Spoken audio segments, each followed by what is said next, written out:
our youngsters has chosen a violent path because world leaders and international media were embracing them as freedom fighters.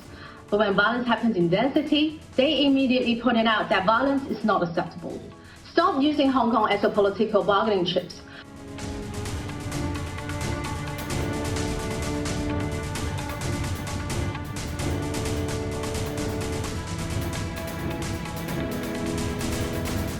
We are very tired of is that Hong Kong is like a frosting magic wand. Whenever there's an election, mayor or presidential, it will magically create one or two long lost friends of us and say, hey Hong Kong, we stand with you. But how? By encouraging our youngsters to burn down their own city? By telling them to ignore the basic law and embrace separatism? Or by deep-rooted hatred towards their own ethnicity? We can't believe this hypocritical behavior could even happen and seen as acceptable by many mainstream media and politicians.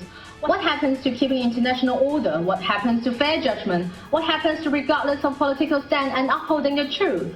I urge members of this council to be fair to what has been happening in Hong Kong. The people of Hong Kong lived a miserable life during the months of terrorist attack. It was not until the promulgation of the national security law, a law that is common to all of you, and an ordinance that was delayed for 23 years due to political manipulation. So stop endorsing violence and stop embracing liars. It is one country and two systems, not one country and another independent state.